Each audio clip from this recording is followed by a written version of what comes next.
Time now for the 10-minute war. Let's bring in perhaps the world's only reasonable Buckeye fan. Also the voice of college football, at least that's what he calls himself on his outstanding YouTube channel. Mark Rogers is here with us again on Michigan Podcast. Good to have you back here with us, Mark. And Michigan gets out of Iowa City without getting kinnicked. I laid out some of the stats here at the top of the show.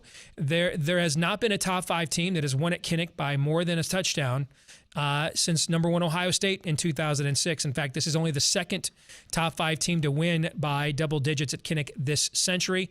Since 2008, top 5 teams were 1-5 at Kinnick Stadium. The lone win, you'll remember that was a Saturday night game when James Franklin screwed up the clock at the end. They could have kicked a field goal to win it, and they had to throw a touchdown in the last play, and Trace McSorley did, and they pulled that one out, right? And so that's the only time that a top 5 team has won at Kinnick Stadium in the last 15 years. So Michigan got it done, really with the exception of a few minutes early fourth quarter. They never really threatened. If anything, you could argue they should have led by more. But the key thing when you go play at Iowa is you can't let them force you into mistakes. You have to be patient. And that's what I didn't think Michigan was going to be able to do with a young quarterback, and yet they did. I actually thought it was a very impressive win, given the history there and the circumstances, but what say you? Workmanlike. Michigan was very workmanlike, and I say that in a positive tone.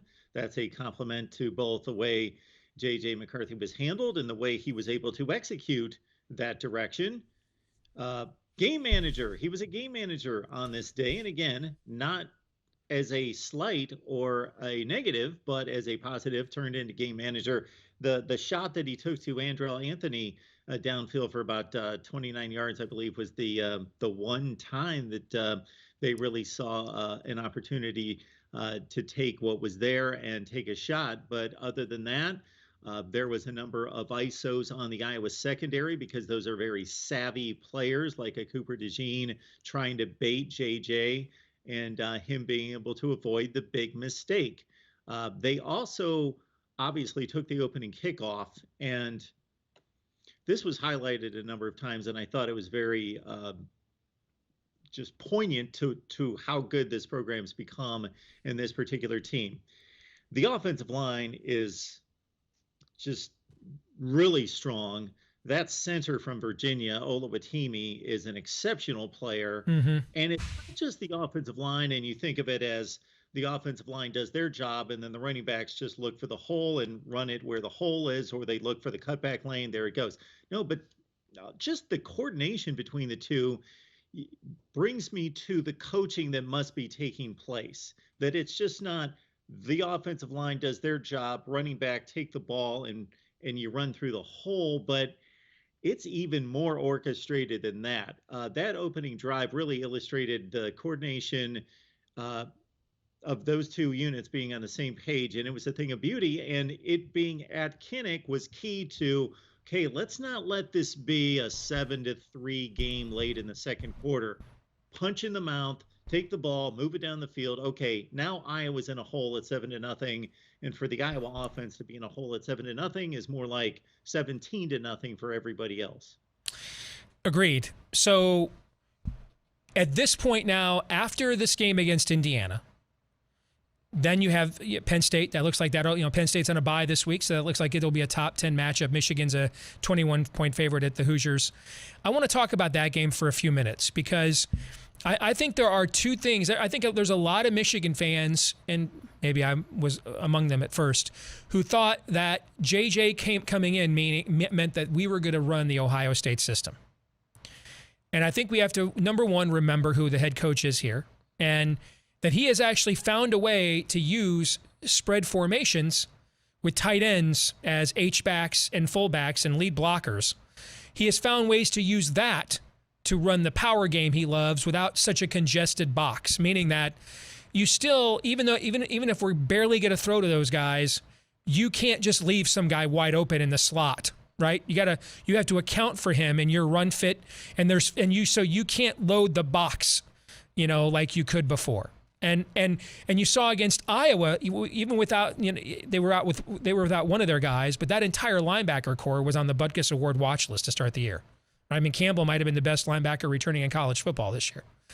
And you saw with JJ, even if we don't want to run it with him because Cade's hurt, we don't have an experienced backup right now, the threat that we might on any down, just a snap second of hesitation by those linebackers that they can't come downhill on the snap and fill the gap. With the way our offensive line blocks, that helps that coordination that you're talking about. They get essentially an extra half second because you have to account for J.J. McCarthy. I assume, Mark, moving forward, and maybe it'll happen this week against Indiana because Tom Allen's a former defensive coordinator.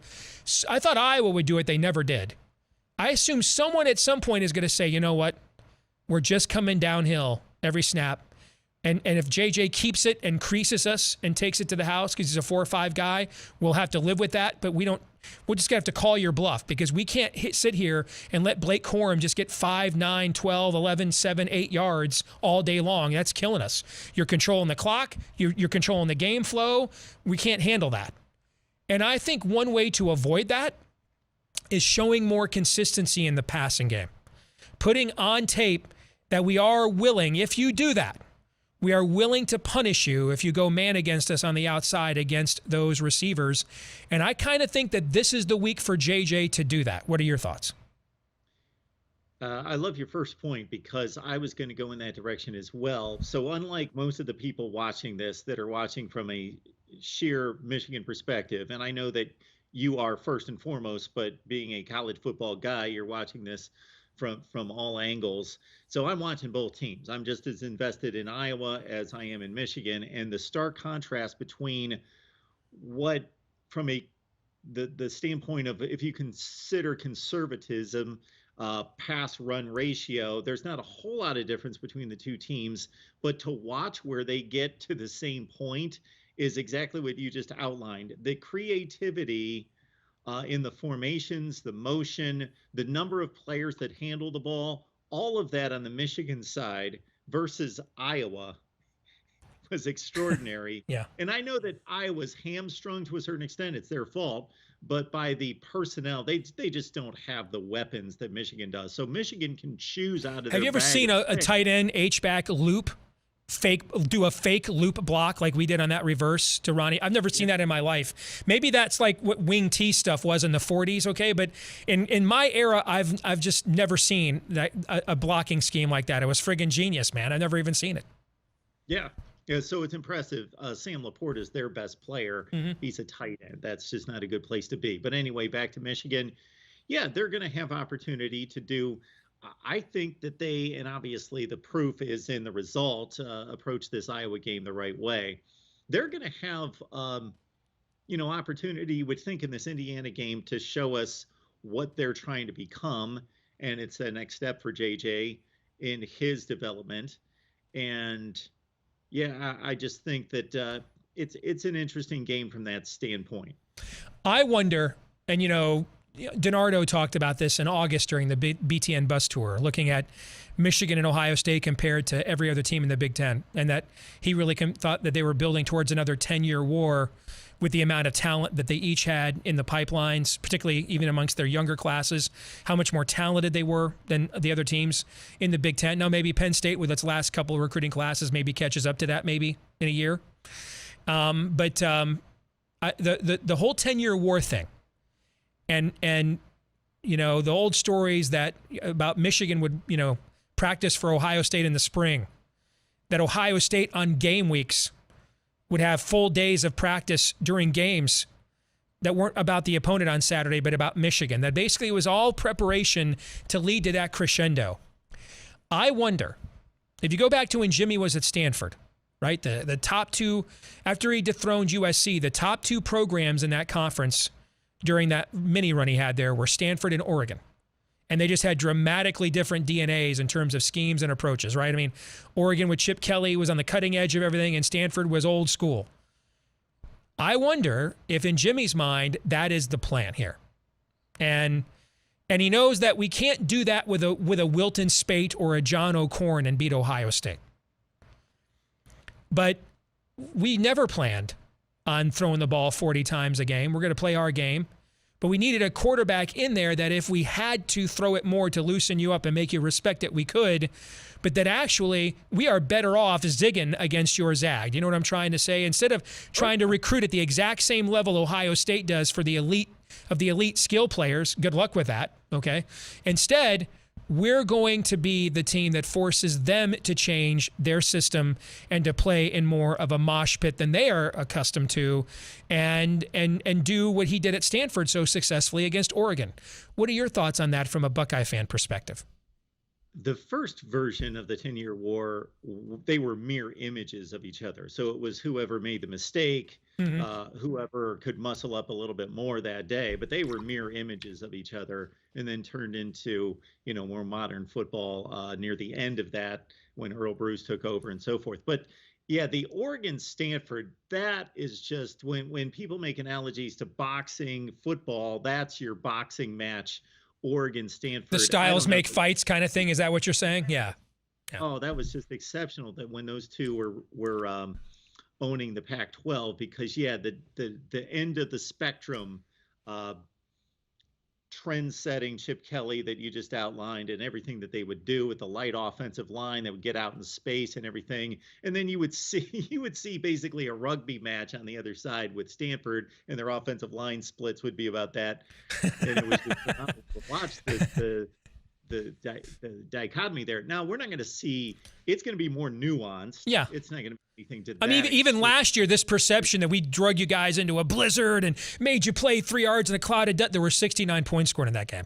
All right, Ohio State still threw for for well over 300 yards. All right, so it's not going to look quite like Oregon and Stanford, right? But in terms of what the final score might look like, we're talking more stylistically that. Michigan, I think Jimmy has reached the conclusion that they probably can't consistently recruit at a level that they can beat Ohio State like that. And so we're going to be the most elite version of Wisconsin and Iowa that we can be with our recruiting chops, and then try to beat Ohio State stylistically by making them play in a phone booth. Don't you get the sense that maybe that's what he has settled on here? I get the sense that every week you're pushing me closer to raising Michigan to Ohio State's level, and I just can't go there. I just can't.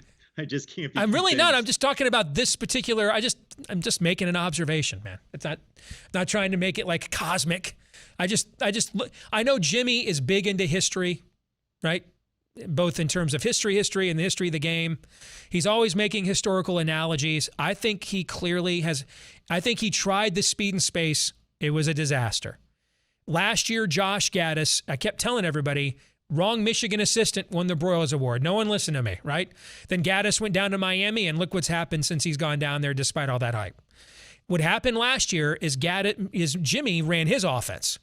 He just moved it into less congested formations. They just ran it out. They ran more split zone. They ran more duo instead of pro-style offenses, so you can't, blow up the box with players. And I think when he figured out, I can still run a lot of this stuff that Bo taught me how to do, but I can run it out of 21st century formations. I think that's kind of what I'm getting into. I think he had just made the decision that was Michigan's path to making it a rivalry again. And what you're getting to is sizing up these two coaches, that they're never going to deviate from what their core beliefs are and who they are as offensive coaches. Mm-hmm. Ryan Day, Jim Harbaugh. So Ryan Day, he has toughened up his team because he saw it as a requirement. And they are a more hard-nosed, offensive line-oriented, run the ball, beat you up team. But they're not going to get away from what they truly are, and he's not going to recruit any differently than he has.